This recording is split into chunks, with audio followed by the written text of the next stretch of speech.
A warm welcome to another live edition of the Magpie Circle, and welcome back to a big friend of the show, known to all of us of a certain age for scoring an awful lot of goals for us, and to a more younger audience, they see him on our streams at Meadow Lane and commentating on BBC Radio Nottingham. Mark Stallard, a very, very warm welcome. Thank you for joining us this evening. Yeah, evening, pleasure. Yeah, delighted. And as we were just saying, this is live. So if you could cut the swearing down, unlike Luke Garrard in the dugout last night for Boreham Wood, where for those of us watching the stream, I think Luke Garrard got more words in than the actual commentator, or we could certainly hear more from Luke Garrard. So, Mark, delighted to have you on board. We've already getting some questions coming in, which we'll fire at you. Yeah. Ex-player, synonymous with the club. Give us your take of where you think we are. At this moment in time, I think we're in a bit of a hole. Temporary-wise, form-wise, I certainly hope it's temporary. I think everybody knows it's no big secret that they haven't been performing well. We've not been playing well for 6 or 7 games now. The reasons behind that are obviously plentiful, and we may well discuss them. It's difficult, and it's always one of them. I always try not to get, overexcited one way or another with football, because I've been in the game for so long. You know how it works. There are peaks, there are troughs, and there's everywhere in between. And, you can go off the deep end sometimes, and people can overreact, and what seems like a disaster isn't, and what seems like fantastic run of form isn't quite so good. And we talk about papering over the cracks a little bit, but also goals when you're winning can sometimes mask not so good performances. And so I will always try and find, both sides, always try and keep it honest. I don't think there's any point in not being honest. But I think everybody knows at this moment in time we're in a difficult place with performances. That said, is it a disaster? No, it's not a disaster, but we are not in a good place, and things need to improve, definitely. Now, you are, I think, one of the top 10 all-time club goal scorers. Clearly, a lot of people would say the single biggest challenge facing the club at the minute, not scoring enough goals. Would you go along with that or not? Absolutely, yeah. I mean, without but it being too simplistic about it, absolutely. We don't score enough goals this season. We haven't looked threatening enough, often enough. If we're talking about heading for that number 1 position, or trying to attain that number 1 position, which was the goal at the start of the season, Neil Ardley said it's still a goal now, and there are still loads of games left. So it's not, it's not impossible. It's looking highly unlikely. Of course it is. You don't need to be a realist or a fantasist to go it's highly unlikely at this moment in time. But with 19 games left, is it now? Notts have got, I'm just looking at my stats, I've done a few stats, I update them, obviously we're doing the radio, but yeah, 19 games left. It's looking highly unlikely, but we know things can change. Not too long ago, Torquay were flying high and looking like they were potentially going to do a Barrow and run away with the division. To now we look at it and everyone go, well, it looks like Sutton are going to do a Barrow and run away with the division. It can change in football. So, it's not beyond the realms of possibility, but given the form, given what we're seeing from Notts, given the lack of goals that we're scoring, you'd have to say things have got to change if that is going to be anywhere near reality. Now then, here's one of your old lads you would have played up front. Jamie Forrester. He sent us a question. Good old Jamie. Yeah. Can you ask Mark if he can throw us a 180, please, at the end of the show? Who was the better dart? You or Jamie? Are you a bit of a bandit? No, I know Jamie well, and as Dominic Littlewood lookalikes go, he's right up there. He's right up there at the top. So yeah, he's come on to give me a little bit of stick, no doubt. I used to do the hard work for him at Lincoln when we played there together. We had a couple of good years there. So tell him I thought he'd had better things to do with his time, but never mind. It's a popular show this now, Mark. Plus it's lockdown, so and the live football hadn't started just yet. So the audience is about 4,000 now. It'll be about 27 when the live match kicks off. But anyway, exactly. Can't blame him either. It's a good one. I'm surprised. We may well get Kevin Nicholson on as well. He's a big fan of the show, you know. And of course, you would Right, know yeah. him. And Nico did say Well, to I was me, going to say that. actually, Make sure everyone gets a good night's sleep. Nico did say to me a while ago, takes a very, very, very special team that starts as well as Torquay, even with that big gap, to carry on like that through a season. And that certainly seems to be being borne out at the minute, because they are really, really blowing a gasket at the minute. Yeah, I mean, we see it year in, year out, at all levels. You know, it happens all the time. Some teams gets out the traps unbelievably. I think it was it Bromley last season won something like 10 on the spin or something like that, and then fell away. Torquay this season, and like I say, the wheels have come off a little bit. That can happen in football. Momentum's a big thing, and this is obviously relevant to Notts. It's a massive thing, because at this moment in time, you look at Notts and go, well, realistically, where's the next performance coming from? Where's the next win coming from? But this run we've had, which is what, 6-7 games since that Dagenham and Redbridge game, where I think everyone would agree we played really well. Michael Doyle going in goal, down to 10 men, and played superbly well, really, given the circumstances. And that was in the midst of sort of 4 wins on the spin. And then something's changed, and now all of a sudden we've gone 6-7 games where we've won a couple, lost a couple, drawn 3. And you sort of go, if you rewind to after the Dagenham game, nobody could see Notts doing what they've done for the last 7 games. So sometimes football, just things change for no reason. We'll look back and go, well, what was the catalyst for the change from the good form to the indifferent form that they're in now? And you go, well, there's nothing that you can put your finger on. You know, nothing, no one thing. And it is amazing. It comes down to form is temporary. Class is permanent, form is temporary, as they say. The problem for Notts at the minute, when you're in a bad run of form, you've got to change that ASAP. Yeah, I've got to say, I mean, I'm not in any way surprised by the pressure that some fans are putting on Neil and the players, because that is the way of the world with social media, etc., etc., etc. I mean, so many people look at us now coming into the 2nd, 3rd week of March and think the season is nearly over. For me, this is Christmas. If you looked at it from a calendar year perspective, we're going through Christmas fixtures and New Year now, and then there are 4 months ordinarily to play this number of games. So something, you can call me an internal optimist or what, something says to me that this group of players is very, very capable of going on the run that Torquay did at the start of the season and the run that Sutton are currently enjoying. I think there's no doubt about what's in the squad, that he is capable of doing that. The big question is, can they do that? Can they do that? And I've often spoken about the psychological challenge of playing for a big fish in a small pond. And Neil's mentioned this in some of his press conferences. Notts County are expected to win every game. I don't think there's a single game we play in the National League since we've been relegated where we are not favourites to win. And the worst case is a draw. Worst case is a draw. As a player, is that something difficult to deal with? Or is it all just rubbish, just next game one at a time?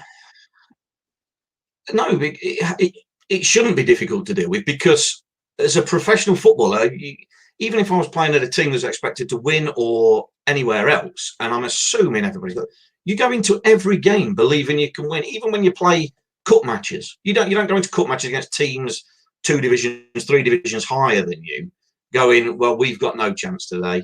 Let's just hope we don't concede 10. You know, bizarrely, you have that, maybe weird, maybe unrealistic, but again, you have that mentality that, you know what, if everything goes well for us today, we can win. Now, when it's a league game, you go into every game thinking, well, these are no better than us. We're better than them. If we, and I use a phrase, execute our skills, if we do what we can do, then you back yourself. Every player has got that ego, that sort of self-confidence, the belief, whatever it might be, or certainly should have it, that I'm better if I perform, I'm better than what I'm playing against.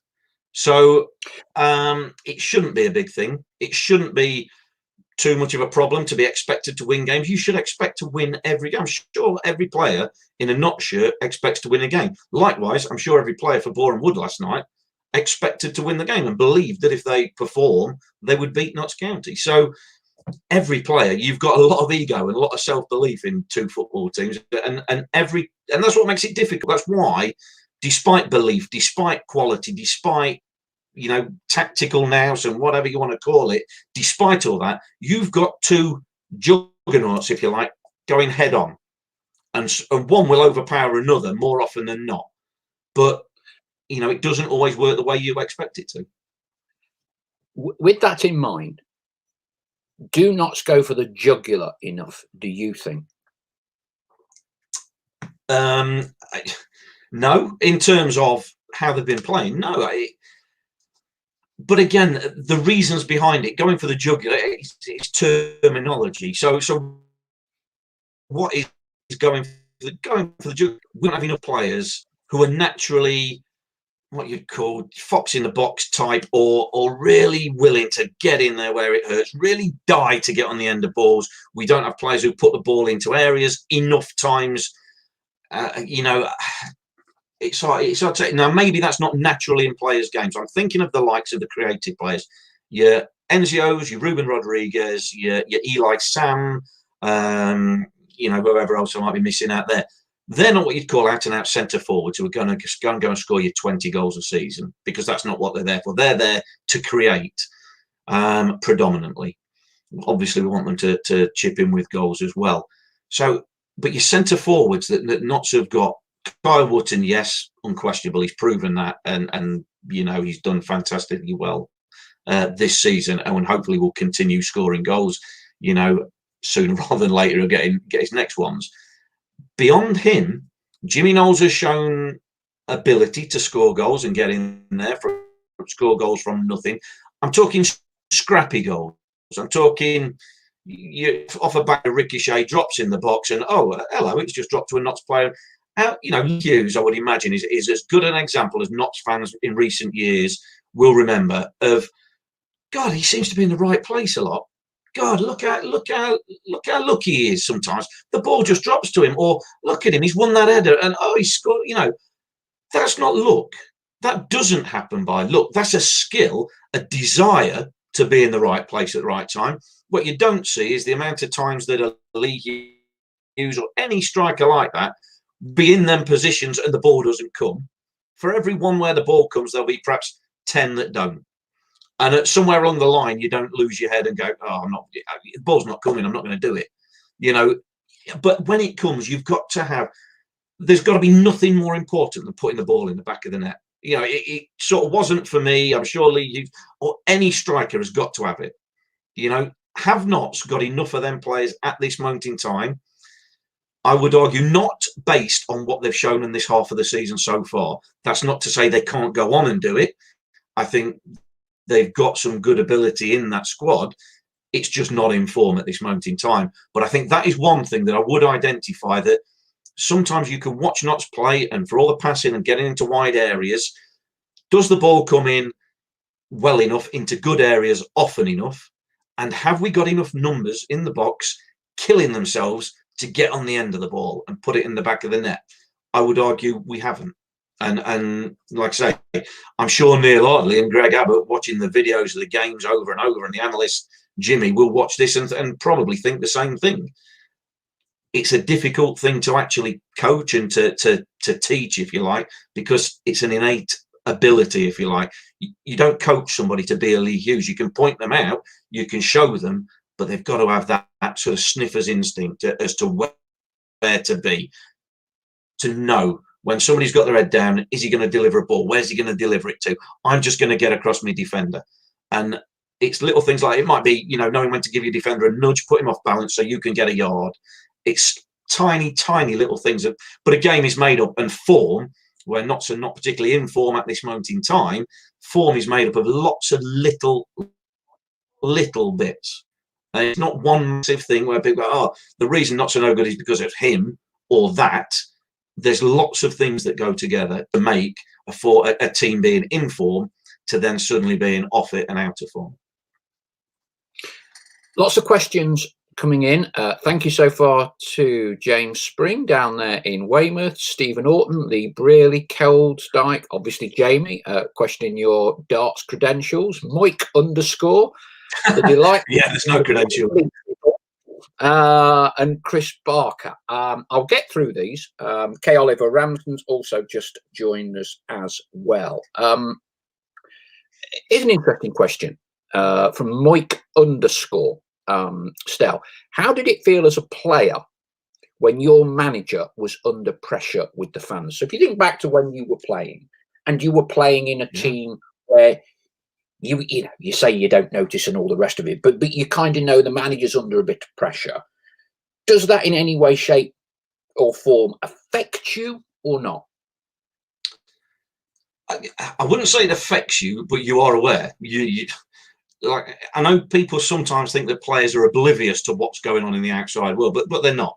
Players are not daft. The Notts County players at this moment in time will know within themselves that they're not playing to the best of their ability or anywhere near the best of their ability. And therefore, they know that if that continues, if it isn't already, that eventually, if you don't get to where you want to get to, the manager comes under pressure. Players don't get sacked. Yes, you might not get a contract renewal offer or whatever at the end of the season, but players don't get sacked mid-season. Managers do. Managers carry the can for it. So they will be fully aware. Does it affect you? No, not really, because you always go out to win a game. Like I say, you go out and there's genuinely not been a game I've ever played in where I thought, well, we've got no chance today, or we can't win because whatever. So you've got that desire to go and do it fundamentally for yourself first, but also because for yourself means the team does well. It's for the team, the fans, everybody. But nobody is in football not to succeed, not to do well. So if the manager's under pressure, it should arguably put you more determined to go and prove him right, because if that manager's picking you, he's shown faith in you, picking you, and you want to repay that faith. Chris Barker, the co-commentator last night, said it took Boreham Wood 6 months for the 5-3-2 to click. Is Neil overcomplicating it by switching formation and personnel so regularly?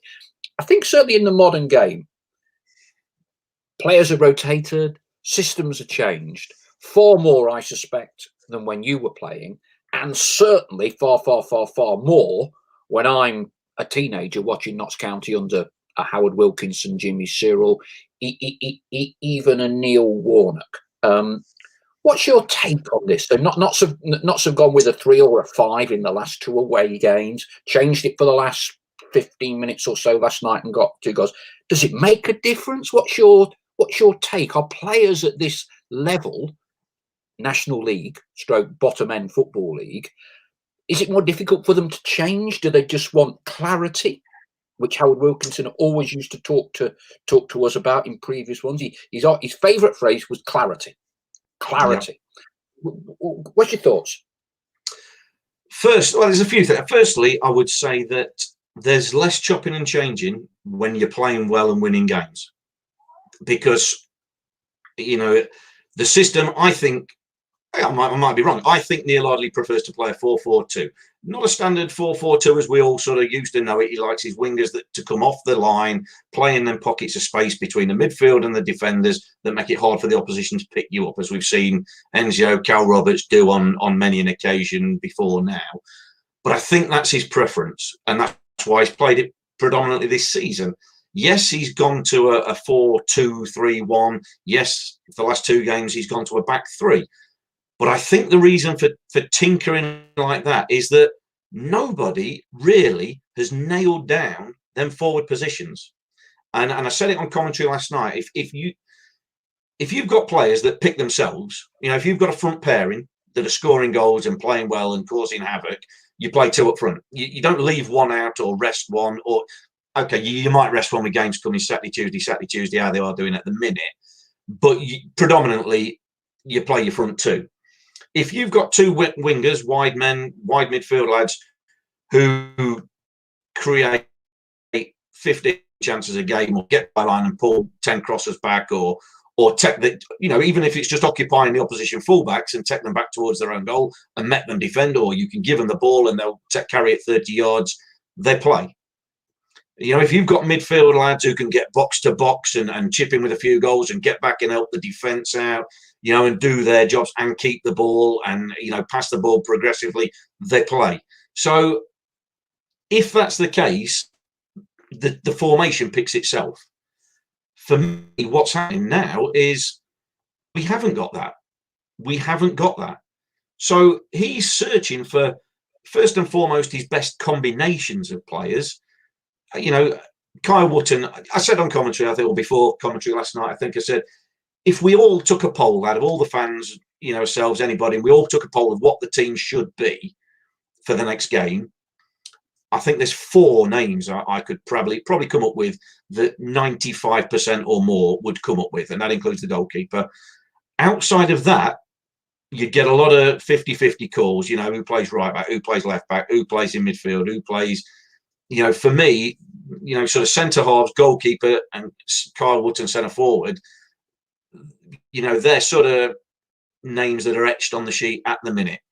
And I don't think you get too much disagreement in that. Outside of that, there's an argument to be had. There's conversations to be had. I think, like I said, I think the back 4, you could stick a Dion Kelly-Evans in there. But then if Richard Brindley's fit, does he play right? Does he go left? There's a lot of conversation to have around that. But predominantly, I think at this moment in time, going back over the last 4 or 5 games, there's probably 4 players that are guaranteed a shirt for the next game. Bear in mind, you don't go back 6 months to pick a team for the next game. You go back maybe last 2, 3, 4 games. So form takes it in. I always say, if you're given a starting shirt, do enough in that game to earn it for the next game. Do something, affect the game positively, earn your shirt for the next one. Now, you do build up a bit of credit. Of course, Kyle Wootton, he's not going to get left out because he's not scored for 1, 2 games. But if that goes on for 15 games, then there might be a conversation to be had. Likewise, other players don't have quite as much in the bank because you've not had the performances before that. So I think Neil Ardley's chopping and changing more than he wants to do. But that comes down, again, I'll always come down to how players are performing on the pitch. Are they making themselves undroppable? There's not many Notts players, I think, that can have an argument. If they're not in the starting team, and we know there's resting cases and these red flags that the analysts and fitness guys come up with, but I don't think there's many players that if they were left out and they were told, look, you're dropped, you're not playing well enough, there's not many that could go and bang on his door and say, hold on, Gaffer, what are you doing? I've been brilliant. How can you drop me? There's not many. Very interesting. Very interesting. Kate Oliver Ramsden said, "Can we still get any new players in, e.g., loan or permanent?" We can at the minute. I'm not exactly sure when the deadline is. There's about another week or so to go. Obviously, Stockport, which I think sent 1 or 2 little waves throughout the National League, have within the last 24 hours completed the signing of Paddy Madden, which I guess is the kind of type of goal scorer poacher that you were alluding to earlier, Mark. Proven goal scorer, isn't he? At league level as well. Always raise an eyebrow when somebody's willing to drop 2 divisions. And I don't think we need to be Einstein to work out quite why. Yeah, I mean, he's 31, isn't he? I read 31, and Stockport have given him a 3-year deal. Is that something like that, 3.5-year deal? So, financially, he's been, he's been made up there. Now then, the gamble that Stockport have taken, and whoever's put the money up for that, is obviously, has he got the drive and the desire at that age? Now he's been weighed in. Players have sort of gone on their holidays a little bit once they get financially that big contract. Don't know him at all, so he possibly won't do that at all. But it's a gamble. It's a gamble from a Stockport perspective. But he is a proven goal scorer. And I think the one thing that we've sort of alluded to this year is, and we've said earlier tonight, is that from last year when he had Wes Thomas and Christian Dennis, and sort of after the event, we always talk about things as if, that everything was rosy, rose tinted glasses and all that sort of thing. Let's be honest, them players did well for Notts without being absolutely amazingly undroppable. They came in, I assume they were earning decent money as well, but they had a CV. They had a track record that if Wes Thomas was playing, wasn't playing well, Christian Dennis was going to play. And you'd got a ready-made goal scorer or a proven track record to come in place of him. Now you go back to this season's squad and the players, there's no proven track record to fall back on there. You would have to go probably Ini Effiong in terms of experience, and that's at different levels, but he scored goals at this level. So that suggests that he would, given the chances, given enough games, will come good and score enough goals. Hopefully last night, getting the first one from the penalty, that'll be a kickstart for him. Bit of confidence.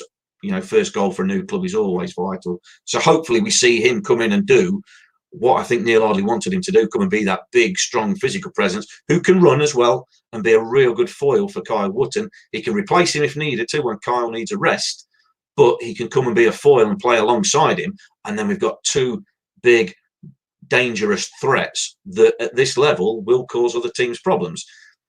Since he's come in, that's not materialised, but that's not to say it won't do between now and the end of the season. Spoken a fair bit about strikers. Literally, just while you've been talking there, I've had 4 or 5 questions coming in, kind of relating to central midfield. So Alan Cotty says that we've recently conceded early goals in 2 games and within 30 in 2 others, where teams have come at us fast from the kickoff. Midfield getting potentially overrun, not creating enough. Jake F, apologies if this has been asked, but we why have we not looked for a new box-to-box central midfielder? We're clearly crying out for. Obviously, it's not easy, but it's abundantly clear it's one of the biggest problems. Alan Cotty supplementary, is the Doyle-Reeves combo too negative? Time to try out others and maybe give Enzio a rest. And a supplementary from Jake F. And to add to my first question, has Reeves been an upgrade on Rose? I've come to the conclusion that he affects games so much less than Rose did, and he was limited in quality most of the time. Look, as fans, we all have our opinions, right? None of us have played the game professionally, and you're always going to get conjecture about this player, that player. What are your thoughts on kind of that the midfield, and with particular reference to central midfield? Yeah, well, it's like I say, everyone's got opinions. Football fans always have an opinion, and quite rightly so, because they pay the money to watch the game. They're entitled to any opinion just as much as anyone else. So my take on the middle of the park is, like a lot of areas of the park at this moment in time, and I'm going over probably the last half a dozen games or so, not been good enough. Not been good enough. They'll know that. It's no surprise to anyone. Neil Ardley will know that. We know Michael Doyle can pass the ball better than he has done. I think Jake Reeves was playing better half a dozen games ago than he has done it in recent weeks. It becomes a bit of a team thing that when, like I say, you always seem to want to pick out one cog in the sort of, all the machinery, if you like, but every cog is interlinked. So if midfield look like they're playing bad, are they getting help by when they give the ball to a winger? Is a winger doing anything? Or giving it to the strikers? Are the strikers holding it up? Or are the defenders? I mean, a good example, although it wasn't the central midfield last night, the second goal, ball played into Eli Sam, who was basically in central midfield, a sort of area, didn't want it, didn't need it, had the ball took off him, pass and a goal. And it's things like that. Okay, that's nothing to do with Michael Doyle and Jake Reeves. So, again, I would go if Neil Ardley left either one of them out, which I think maybe the time is coming for that, if not just to rest. I mean, how Michael Doyle does it at 39 years of age, week in, week out, God only knows. But he obviously adapts his game. He's one of the fitter players there anyway, but he adapts his game, that he knows the game, and you can cut down a little bit on your running doing that. But both of them, if they were left out, I don't think could have too much argument in recent form. It's what do you go with? Who comes in place of? There's Matty Wolf, there's Jim O'Brien. you know, people saying that, the fans saying that, you know, they want Jim O'Brien in there maybe for a little bit more legs, a little bit more going forward. You know, do they want to see Matty Wolf, who's an unknown entity, an unknown product? The one thing I will always try and fans to be wary of is clambering for somebody to come in who is unproven, who we don't know what they, because we haven't seen him. I don't know. Matty Wolf is a great example of that. Other than the FA Trophy games at Morpeth and places like that, don't really know too much. He played, what was the home game he started? I can't. A few weeks back, he did start. Didn't do a great deal, but then neither did not. So it's not to have a go at him, because he needs help from the team around him, just like Michael Doyle or Jake Reeves need help from the players around him. It's a team effort. Has Matty Wolf done enough to deserve a chance? Neil Ardley sees him Monday to Friday, day in, day out, and he's not picked him. Now, is that because Neil Ardley absolutely loves and has his favourites in Jake Reeves and Michael Doyle? Possibly. But managers generally have their favourites because they do something they like within the team. They do the job that they want them to do.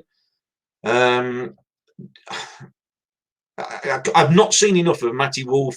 Jim O'Brien, you could put in there and just to mix it up, and I think, you know, quite possibly will be given more of a run out potentially. But it's you've got to go with the fact that Neil Ardley sees him Monday to Friday. Now, you don't know what happens on a training ground. You don't know what a lad produces Monday to Friday.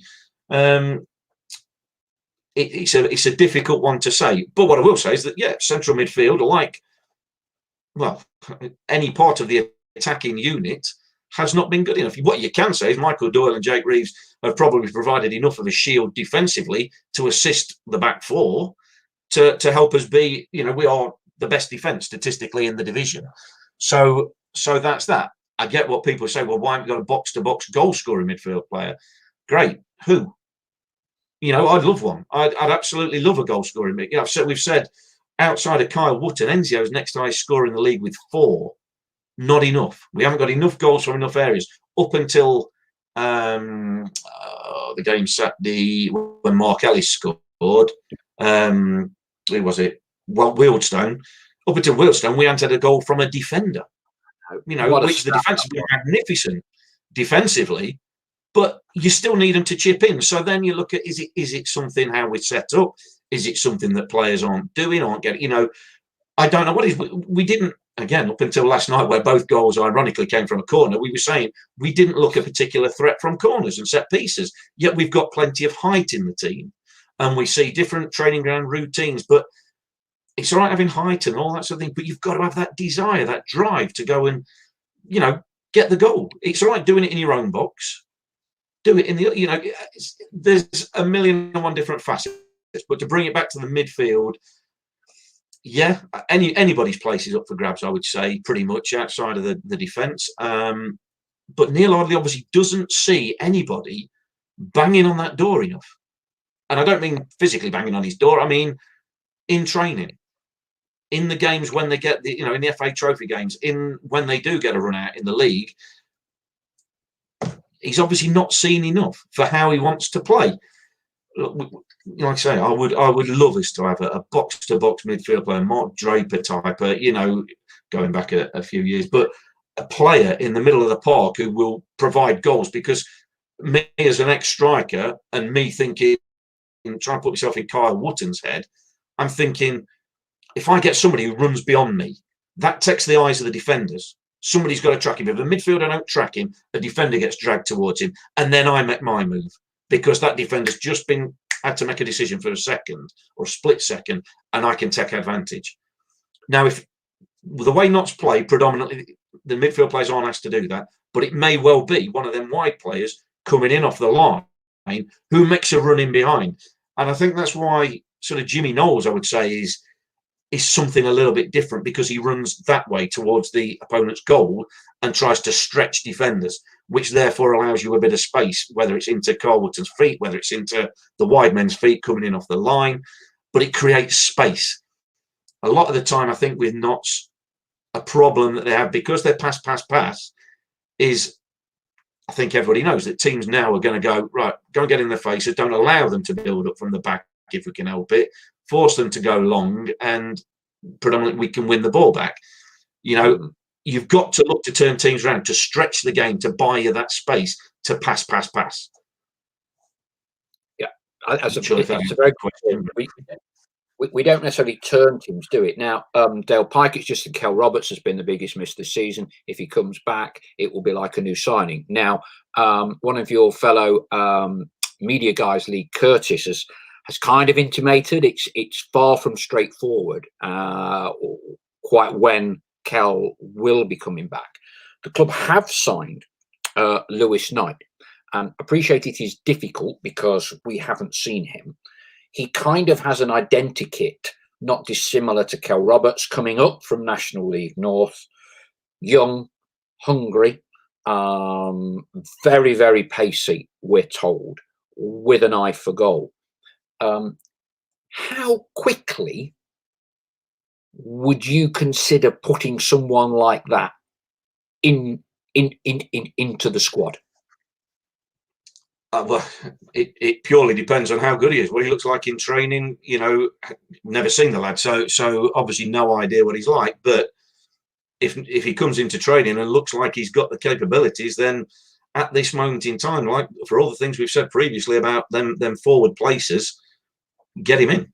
You know, get him in. But he will only be put in if the manager thinks he's good enough. Just because he's got pace, just because he's young, just because he's scored goals at Bradford Park Avenue, does not mean he's going to be the solution. And also, we don't want to label lump the pressure on him that, oh, we bought Cal Roberts, look at what a player he turned out to be, or has turned out so far to be.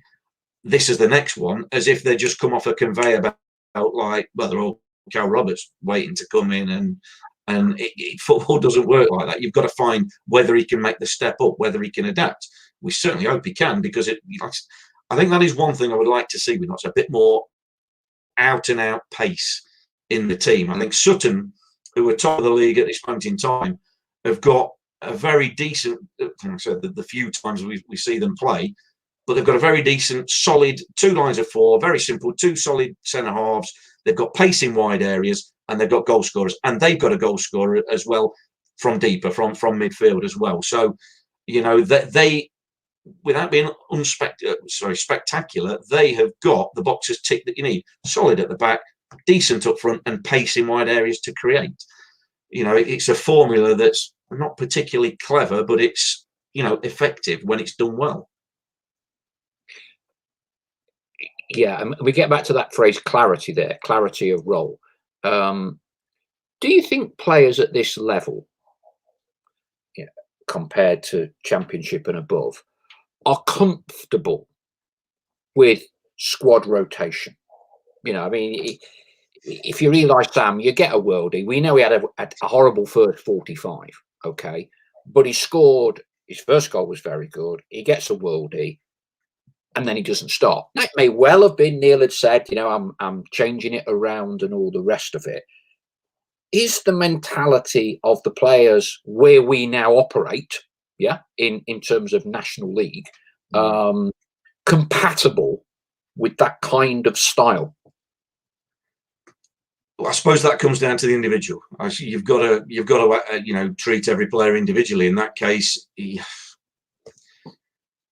they should be able to, because it is, you know, more of a modern fashion, isn't it, nowadays, to rotate your squad. Certainly at Notts, where they've got the ability to rotate the squad with the numbers that they have.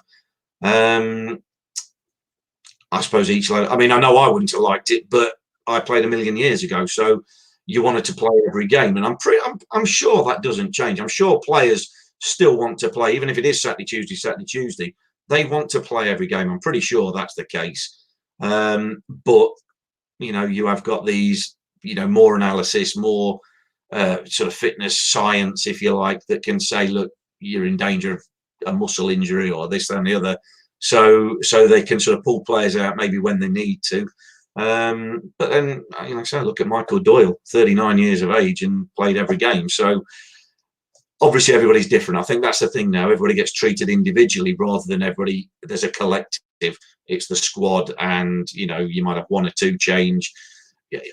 Back in the day, there used to be sort of a few players that would be rotated, if you like, i.e. dropped because they didn't have a good game, they didn't have that credit in the bank, and then they'd come back in when somebody else didn't have a good game. Nowadays, I think the rotation policy can mask being dropped, because you obviously can't tell people they're dropped these days, because we're all precious little things, aren't we, footballers? So yeah, I think for rotation, sometimes read dropped, but we don't want to let somebody know they're dropped, so we'll call it rotated. Yeah, and I think some fans find it a little difficult to fully understand the rotation policy that's kind of employed at Notts. We would both know that there's a lot of input from the sports science people at Notts into sort of how close players are getting to being injured and get rested. But then by far the oldest person in the squad at 39 plays basically every minute of every game. And clearly he's a fantastic pro. But if I'm a 22, 23-year-old, I'd like to think I am as athletically fit as someone who's 39 and some, but I may get rested. Yeah, and but then again, that's down to maybe Michael Doyle is fitter, and the reports we hear is Michael Doyle is fitter than some of the 22-year-olds there, which is an absolute freak of nature thing to sort of say, but that's the way it is. And you add in that game experience, that career experience of knowing how to manage yourself, how to look after yourself.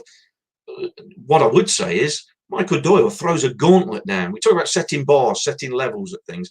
Michael Doyle sets the bar for, if I was a 22-year-old midfield player at Notts, I'd be going, what am I doing wrong?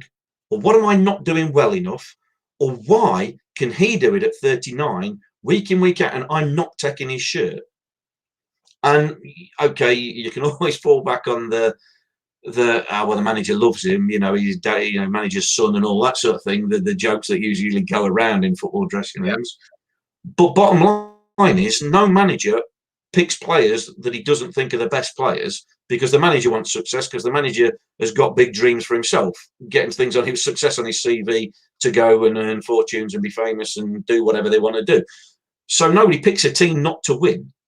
So if that 22-year-old is better than the 39-year-old and is fitter and showing more determination in training and keeps making a noise, and even when he gets told no, it was he then kicks on, then I think Michael Doyle is doing two jobs, isn't he? He's doing the job on the pitch, but he's also helping raise them standards behind the scenes in the dressing room for the younger pros, the other aspirational pros to go, well, if he can do that at 39, why can't I do it and certainly be better? Why am I not beating him in the running? Why am I not ahead of him in all the thing? That's the thing. They've now got that benchmark to go towards. Who was the player we had pre-season that came and disappeared through the toys out of pram when he wasn't going to be? Casper. Can't remember his name. Casper Sloth, that's it. Yeah. Who, when he sort of found out he wasn't going to be playing regularly or whatever, through the toy, oh no, this ain't me. Some players don't have the right mentality. They can have ability, but they don't have the right mentality. Whatever you think of Michael Doyle, and he's had a fantastic career, to be doing what he does at 39, to be putting your body through that, to be peak of fitness, to do whatever you've got to do to live how you've got to live, to be able to do that, he's a massive asset to the football club, whether that's on the pitch or off the pitch in the dressing room. Like I say, I'll quite freely say he can improve. His shirt's up for grabs, if you like, unless he improves what he does on the pitch at this moment in time. But you cannot take away his worth to Notts County as a professional, and where that will move the bar in terms of young lads coming through. Let's talk Mark Ellis. So centre half, been round the block. I'm big into mentality, winners, warriors. So Mark has got, I believe, 3 promotions on his CV. And I think that can make a difference. I think, we spoke about Christian Dennis, and it's probably a little unfair, he's clearly a great goal poacher. But Christian had back-to-back seasons when he dropped out of the Football League with Chesterfield and Notts County. I'm not blaming him, but I think sometimes there are fine dividing lines between winners and losers. And for Notts to get up this season, I think potentially someone, I'm not just saying this because we sponsor him, but Mark's got 3 promotions on his CV. And I think you need that mentality to come in. And like we said, incredible stat, isn't it? Makes his debut. First time a defender scored all season in his first game as a centre half. Yeah. Some sort of things like that can be an anomaly, but hey, it's no coincidence. It's no coincidence when you put that onto the fact, like say, 3 promotions on the CV. The lad has got something, hasn't he? At a level, the lad has obviously got something. He's part of winning teams or been part of winning teams. And you gain that, again, Michael, you gain that winner's mentality. You don't win things if you are weak, mentally, physically, and ability-wise. No team has ever fluked winning a league or ever, whatever it is. You think Leicester in the Premier League, that was no fluke. They got a bit lucky with other teams not maybe performing to their levels, but they took full advantage of having a really, really solid team, really good team, and they hit form and they took advantage. But it was no fluke. They fully deserved it. No team over 46 games, usually 44 this year for Notts. Whoever wins the league, like Barrow won it last year, that wasn't a fluke. Whoever wins it this year, and we hope to God it's Notts, although it's looking at a long shot at this moment in time, they will deserve it. So you need winners, and add in somebody who's got promotions, because they're not going to come in and settle. Sometimes you get players who've got ability, got all sort of physical attributes, but you just get the impression that maybe it's good enough. What good is good enough?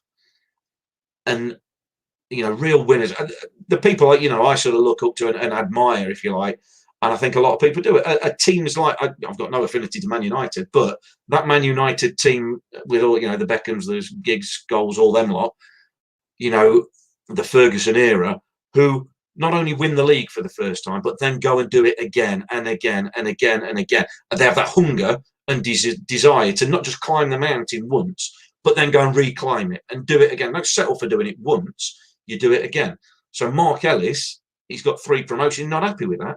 He could have sat at Tranmere, no doubt, and sort of seen, I hope he'd got a game or 2 playing in the league and thought, well, maybe I'll get a better move at the end of the season from a League 2 club, or from a club in the league, than going to Notts for 2 months, maybe not. But I think he's come here with that ambition to, let's go and win the league, or let's go and get promoted and get that on my CV, fair play to him. It's sort of a little bit the opposite of the Paddy Madden thing, isn't it? I think he's dropped down. Obviously, he'll be wanting to get promoted, but promoted out National League when you're playing in League One, then you're sort of going, well, how's your ambition there? Granted, somebody's going to throw money at you. It's a difficult thing to turn down, but where's your real ambition there? So hopefully Mark Ellis is a winner. He'll be another good addition to the dressing room, certainly on the pitch as well, and we hope off the pitch. One of the potential consequences is for the future of Notts' academy system as it currently is.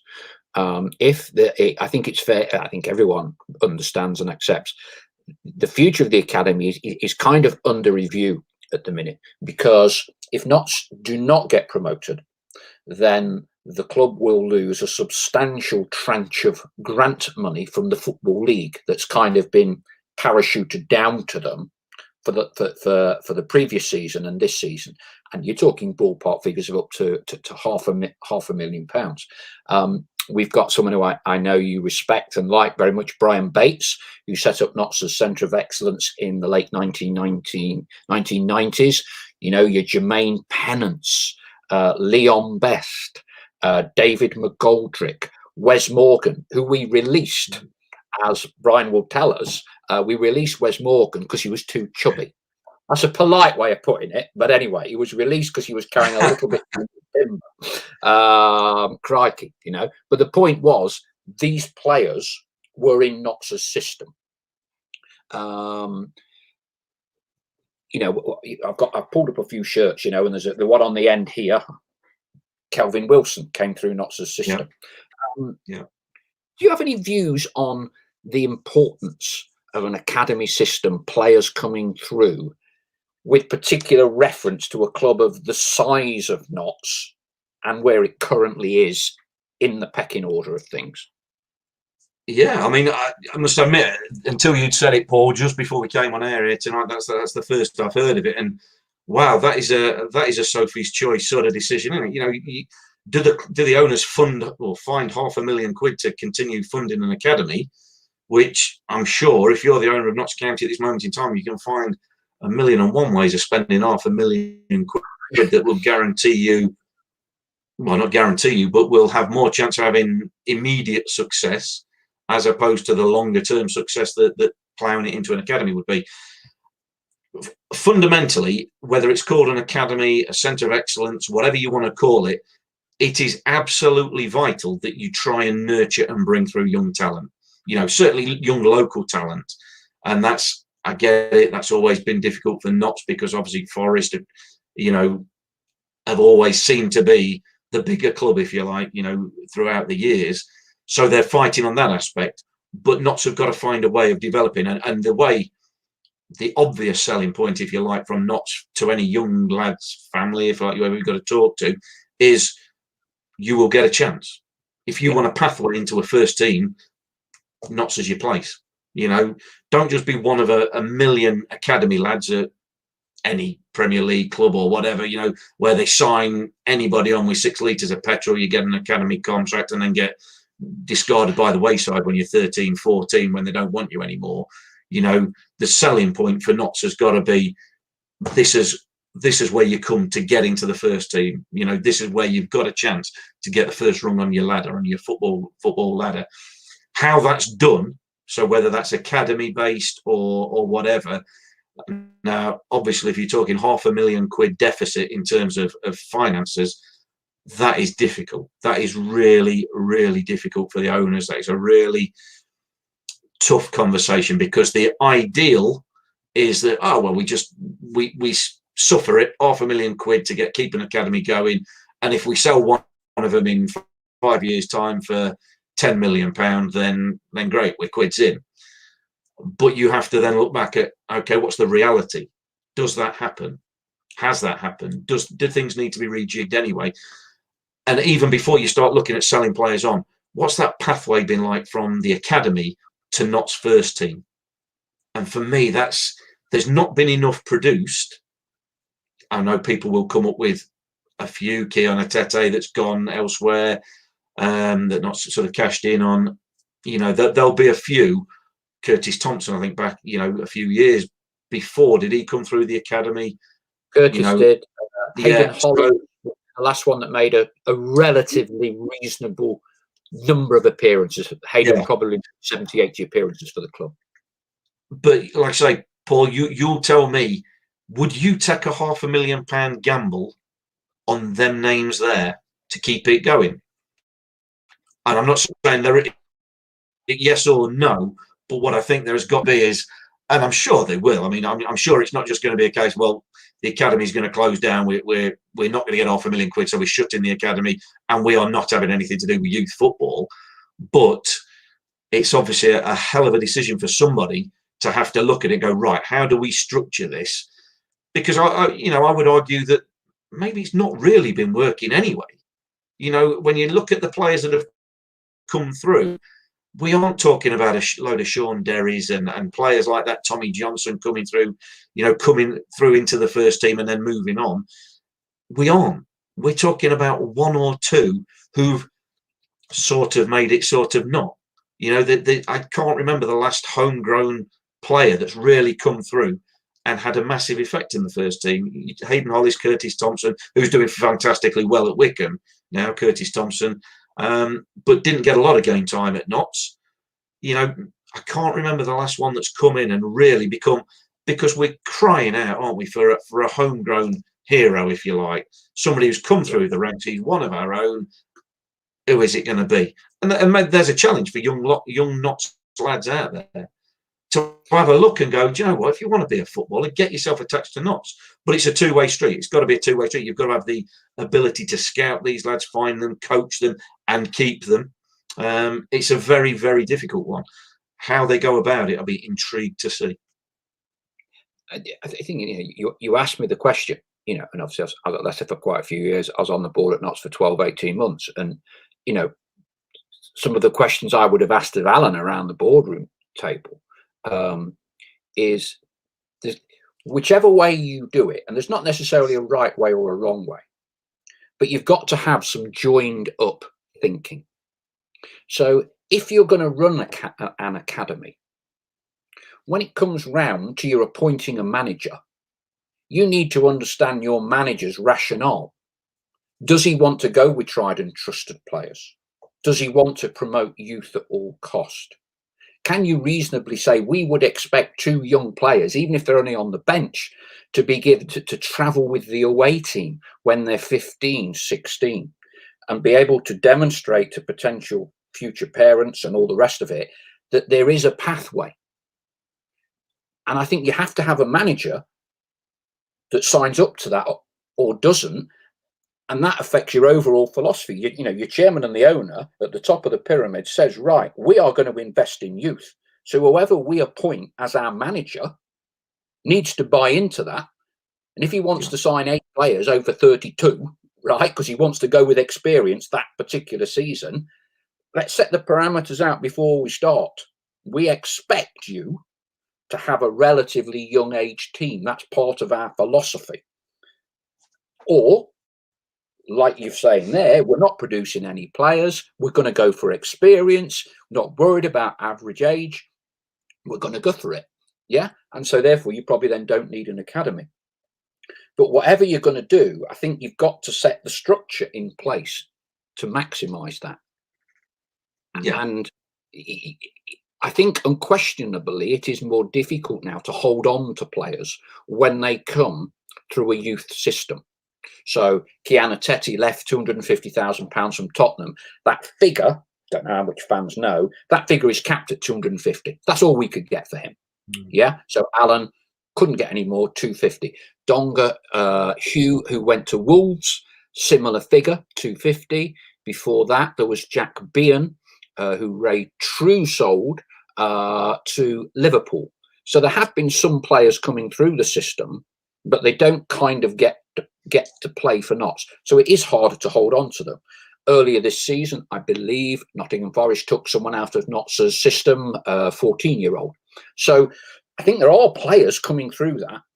Whether you can hold on to them, whether you can then get them game time, because if ultimately you're not producing players that make appearances for you as an 18, 19, 20-year-old, there isn't a lot of point in having an academy. Some Notts fans may say that our younger players haven't been given a fair crack of the whip. I think there was a debate, wasn't there, about Sam Osborne moving on. Clearly, when you look back, releasing Curtis Thompson was a big mistake.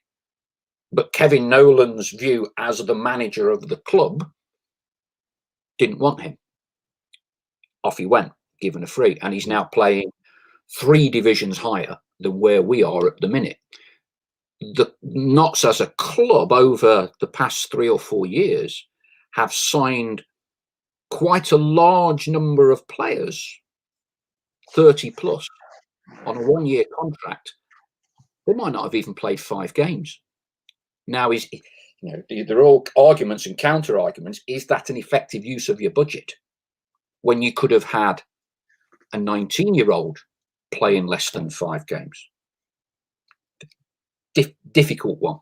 It is, and you're right. It's got to be top down. The club should be run from top down. Of course, it should. The manager buys into the philosophy, as this modern word philosophy, but it's just everybody singing on the same page, isn't it? I think you look around over the years, good clubs that have brought through prospects. Crewe, Nico, you talk about Exeter have always brought players through and done well. And it's generally lower level clubs because that's where they can have that philosophy of going, hold on, you know, it's not about not win at all costs. It's about win at all costs. But at the same time, we want to bring our own young players through because they're assets.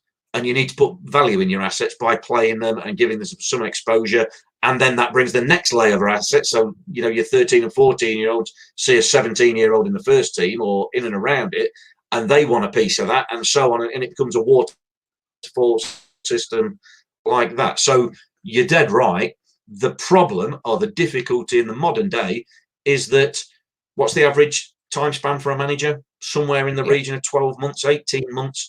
So which manager, they'll all take a job, of course, but if they're out of work, they'll take a job. But managers that are in demand are going to go, yeah, we want you to come and manage the first team, and we want you to be successful with the first team, but also at the same time, we want you to bring through these young players. And if that manager goes, have you got any good young players? Well, we haven't had any young players come through in 20 years. He's going to look at that and go, well, hold on a minute. You know, that's going to be a rod for my back. What you've also got to do is let the fans know that. You know, if that's going to be the philosophy, let the fans know this, that we are striving to bring through young lads. Put it out there. Let the world know about it. It doesn't matter. Let young lads know about it. Think, hey, something's happening at Notts County, where if I'm a young lad and I'm a decent footballer and I want a chance, I'll go there, as opposed to just one of any other run-of-the-mill sort of academies that are out there. It becomes just like the private sector. You've got to have a USP. You've got to have a unique selling point, and Notts have got to find a way of marrying, like what we've been talking about for the first 50 minutes of this, is first team success, and we want it tomorrow. But we also want to be bringing through swathes of young players who are all going to come into the first team and go on for 10, 15 million quid as well. So we want short-term success with long-term success. That's the absolute pinnacle, the ideal, the utopia, whatever you want to call it. But it takes time. One is instant. We want instant success. We want to be out in the National League this season, and rightly so. But at the same time, we want to put some structure in place, or we want some framework or whatever it will be. And if you're saying they're losing £500,000 potentially at the end of this season if we don't get promoted, you know, we want some framework in place to say what happens when the academy funding's gone. How are we going to bring some young players through? And it is incredibly simplistic to speak about. It's massively difficult to do, to implement, because you can't just magic up kids. And we go back to what we were saying about the first team, and what I've always said, if these young players are there and they're good enough, they will get through. They will get a chance. You know, they will make themselves known to the manager. The problem is, most times when you've not got young players coming through and getting a game, it's because them young players aren't good enough or haven't shown enough to prove that they're good enough. Sam Osborne was a good example, I think. You know, I personally think I would have liked to have kept Sam Osborne on, given him another season. I don't imagine he was on massive money. I think he'd have been he seemed a decent lad. But, you know, you have to make decisions. Manager makes decisions like that. You know, was he the finished article? No. He was also 21, so he's not young, you know what I mean? But, you know, he's made his decision, and credit to him as well for taking it. It would have been probably easy for him to just sit around at Notts and drift away into oblivion, but he wanted to go and drop down a level to play some game and make a name for himself. And he's since got himself a move, hasn't he, to Field, who paid a bit of money for him. So well done to him. I hope he does well. But you know, it's incredibly difficult in terms of everybody wants that utopia of bringing through their own young lads. But as you spoke about, the difficulty, once you unearth them, that's one thing. Keeping hold of them when the big fish come calling, you know, that's another kettle of fish. And it's nigh on impossible. But that's what the framework's got to be put in place to give the manager the tools for the immediate success. But then the rest of the staff around the club that are probably going to be here longer than the football manager, the first team manager, they've got to make sure that, like I say, everyone's singing off the same hymn sheet and going, our aim is within, what can you say, 3 years, we want 2 under 18 lads travelling in every first team squad, and we want one of them on the bench. You know, obviously they've got to be good enough, or they've got to be within a sniff of being good enough. But that's got to be almost the marketing ploy to attract next level of young. You know, it's you've got to have something like that. Otherwise, you sort of stagnate in terms of somebody will look at Notts and go, they brought any young lads through. You know, if I'm a 13-year-old lad now, it gets younger and younger, doesn't it? But if I'm a 13-year-old lad and I've got loads of clubs sniffing around me, you know, at a certain level, you know, it's not Liverpool, Man U or anything like that, but at a certain level, loads of clubs are interested. What are you going to do? You're going to have a conversation with your parents saying, you know, what's the likelihood here of getting into the first team? Right. Has anyone done it? Maybe, maybe not. And if you haven't got anybody, then it sort of looks like it's a closed pathway and you'd maybe look elsewhere. So, you know, Notts have got great facilities, great history to the name. Of course they have. And that's a selling point for them. And that's got to be utilised.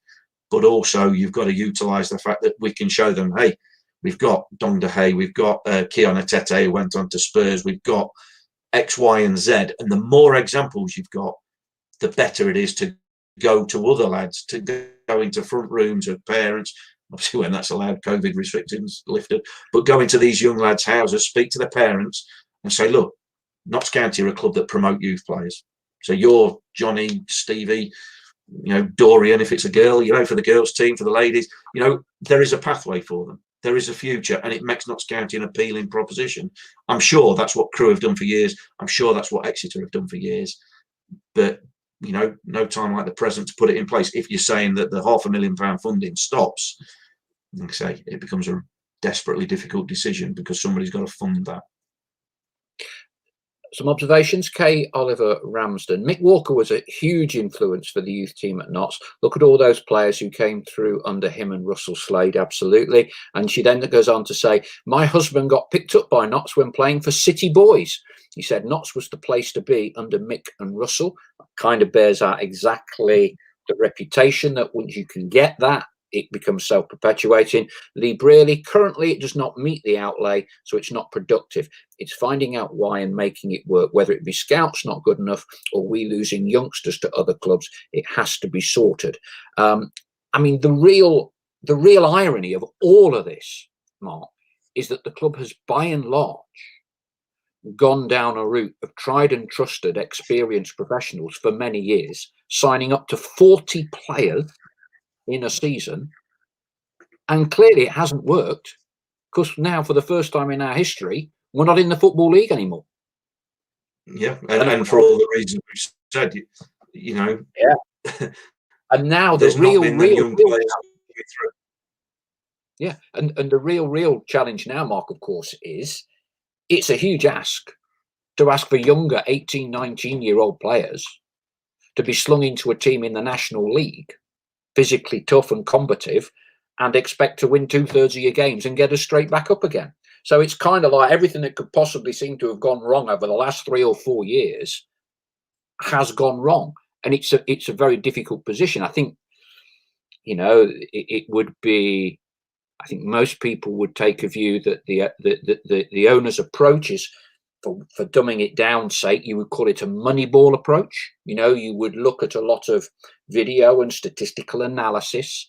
You know, Elijah Sam, Ruben Rodriguez. Not sure that Neil would necessarily have gone for those players as part of his normal network. And also the kind of looking now at those identifying those players division below. So you got your Kel Roberts, you've got Lewis Knight now.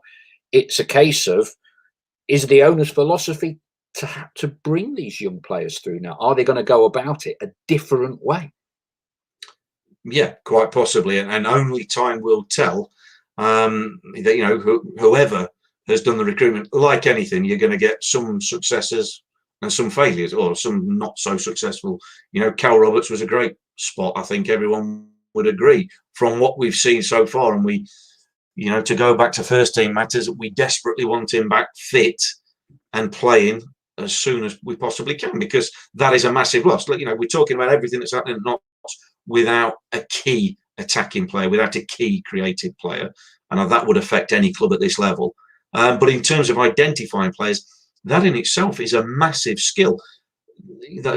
sorry, I forget the name of the lady that called there about Mick Walker and Russell Slade.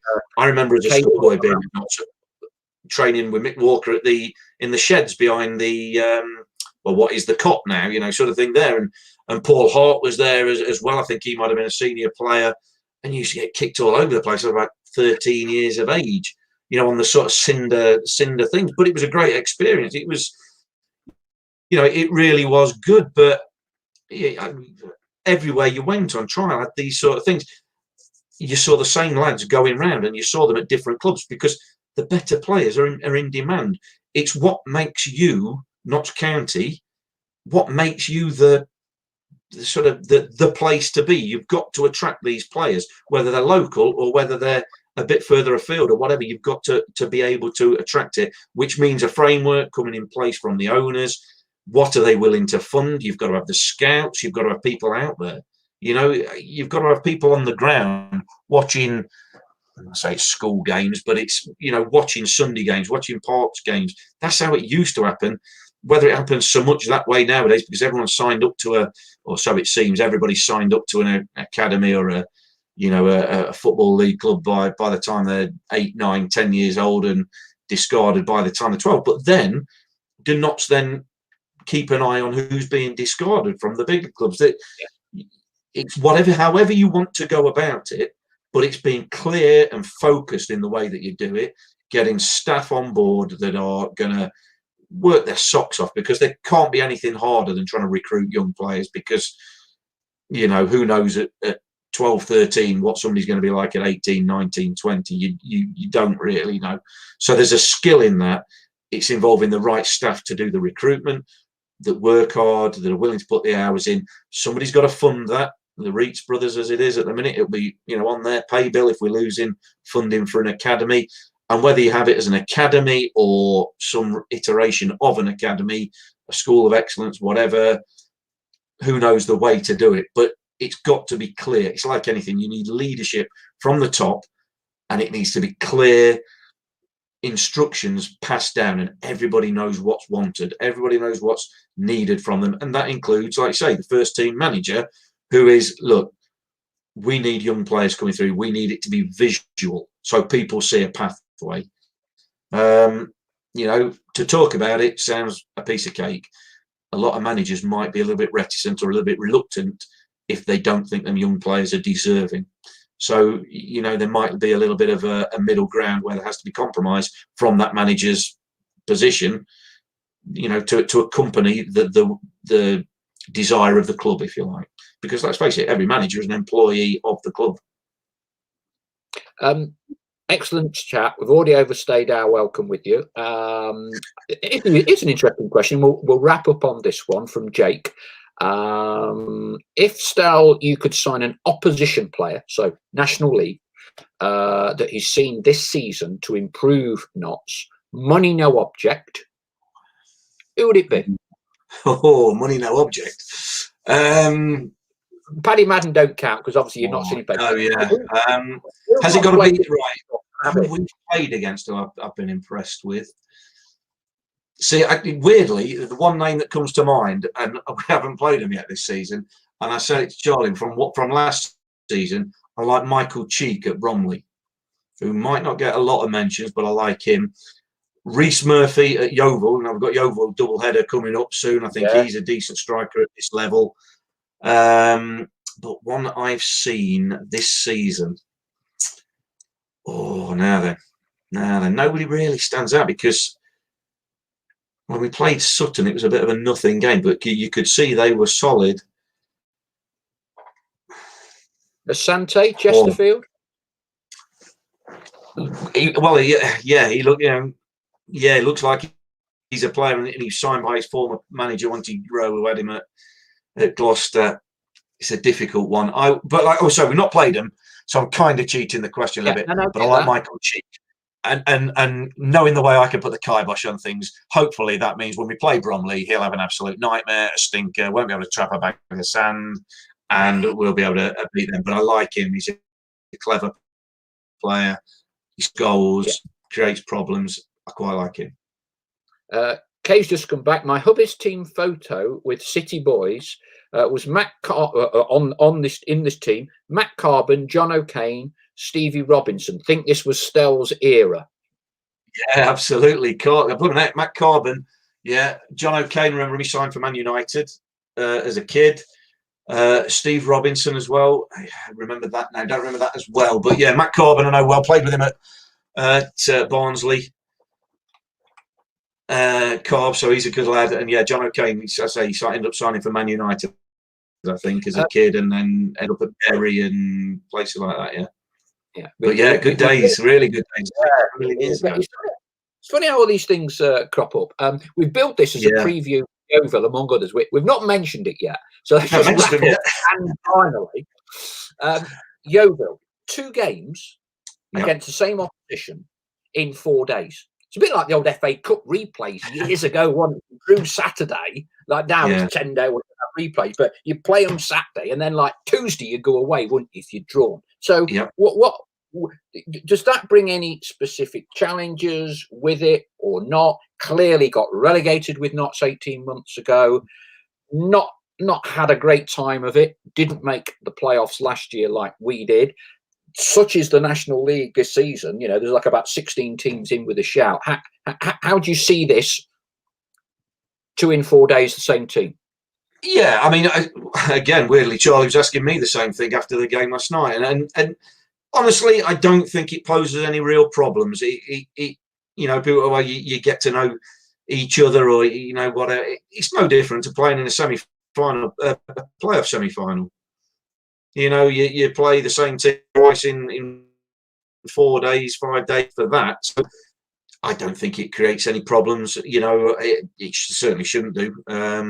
I imagine there'll be 1 or 2 changes between the Saturday and the Tuesday anyway, in terms of the team. This is before we even know how they've played and what the score is. But no, I don't think it creates any extra problems. It's just another game, isn't it? At the end of the day, again, I go back to what we started off with. So, well, that sums it up. But you go into every game believing you're good enough to win the game, whether that's Yeovil on a Saturday or Yeovil on a Tuesday. You know, even if you beat Yeovil on the Saturday, you'd still go and that give you confidence maybe to go and beat them on again on a Tuesday. But if you lose on the Saturday, which we touch wood, we hope they don't, it gives you a little bit of a kick at the backside to go, well, we go and beat them on Tuesday to make up for it. So either way, for me, shouldn't make a massive amount of difference.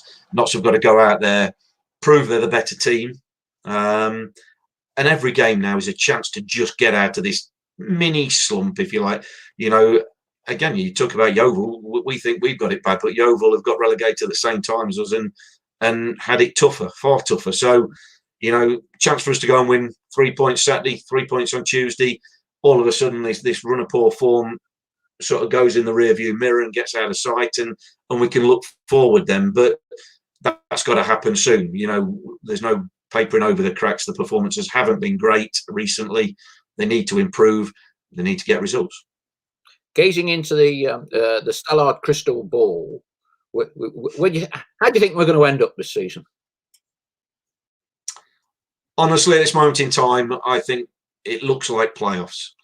And then we'll just win them and get promoted that way. That's fine. We'll keep the £500,000 funding for the academy. I don't see us not making the playoffs, Paul. I do not see that. They are a decent team. They're just not playing particularly well at this moment in time. Are they a table-winning team? Are they a champions team? No, I don't think they are, truth be told. Certainly not at this moment in time. But have we really seen enough from the players that have come in this season? Have we really seen enough to think they could go and overhaul Sutton now as it will need to be? No, I don't think we have. But that isn't to say, and this is the one thing I will always say, is that just because we haven't seen it doesn't mean to say it can't happen. Somebody that you've got in your head is not a good player can then hit form, and you should be able to change your mind about him. Or, you know, what you use the evidence of your eyes, not, well, I've made my mind up, he's rubbish, he's brilliant, because good players have bad games and bad players have good games. And it's trying to, you know, judge things as you see it at that time, not making up, I've made my mind up about him, he's not good enough. And that's it. So no matter what he does, ain't going to be good enough. you've got to be flexible in your opinion. At this moment in time, Notts aren't good enough. I see them making the playoffs, and then it's a lottery. But by then, the good thing is, to try and finish on a positive, is the good thing is, if you're going to have a blip and if you're going to have a poor run of form, do it in the middle of the season. As you said earlier, this is the equivalent to the Christmas period, if you like. Charlie again came up with a stat before the game last night saying that comparatively before last night's game, we had 33 points last night. 39 points last night. I think we had 41 at the same stage last season. We had 8 more points or something like that. We were better last season. We're better this season than we were last season, should I say. 8 points better. Yet we think we're in the crest of a slump, if you like. So you can turn that around and go, well, if this has not been playing well and we're 8 points better than last season, if we finish well, if we can produce what we produced last season in the second half of the season, then hey, that top spot might not be out of reach. But that is a big if, because they were on one hell of a run of form at the back end of last season. So hopefully it turns around quickly, starting with Saturday. But honestly, right at this moment in time, I would say playoffs. You've been incredibly honest, as always, and it's refreshing to hear, because clearly you have a tightrope to walk in terms of commentating Notts every week. It's a club very close to your heart, but I think you give a very dispassionate, informed, accurate view. So thank you very much indeed.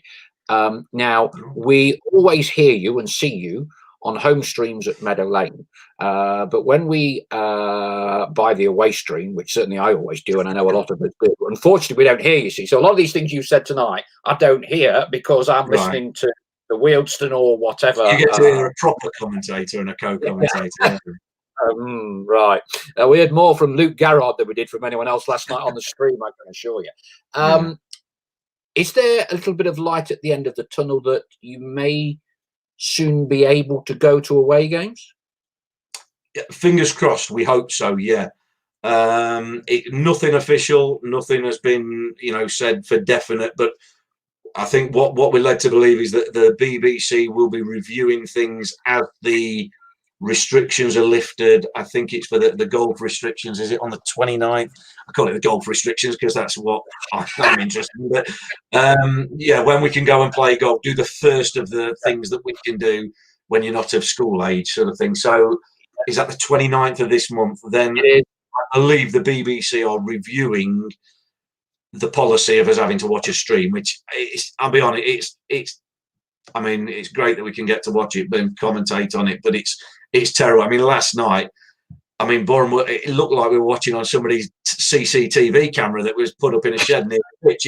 It was so low down, it was incredible. Anything over the far side of the pitch, we had no chance of giving any real perspective on what happened. And of course, you like this, you can see a box, and you're stuck to where the cameraman's pointed. You don't see off the ball runs, you don't see off the ball incidents, you don't see anything. But so. Yeah, it's sort of it's difficult. Let's put it that way. But yeah, if we could touch wood again, if we can get back in grounds, and God, please let the fans back in soon. We're hoping that they will be back before the end of this season, and that will bring us back to real football, won't it? Because this is all just, like I say, pantomime stuff at the minute. I know it's real and there's prize at the end of it now for Notts, but it's pantomime without fans. It's a mockery. So, please God that when the fans do come back in, we're privileged to go to the games and see them. We get that, of course we are.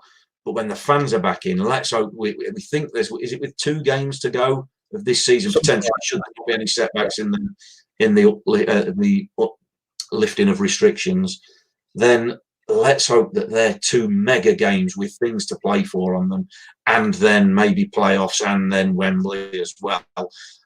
And we could absolutely hope. Well, it's back Meadow Lane now. We'll probably not be allowed to do that, but fans in there, and we will get an atmosphere, and hopefully that can make a difference. That could make the difference for Notts, because again, we talk about the pressure of being a Notts player, shouldn't really add up to much, but not playing in front of fans, that will make a difference and does make a difference. So getting them back there will be like a shot in the arm. I'm sure it is for all clubs, but certainly for Notts when they've got the fan base that we've got. Mark, Thank you very much indeed. I think we've done the best part of 90 minutes. So again, by the time I got dragged off there. Squad rotation. You've seen that every minute. No worries. Mark, thank you very much indeed. We will be listening to you at home for Yeovil, and then we will be having to make do with the away commentators for Yeovil. But thank you again, and we look forward to seeing you later in the season. Yeah, pleasure, Paul. Cheers. No problem.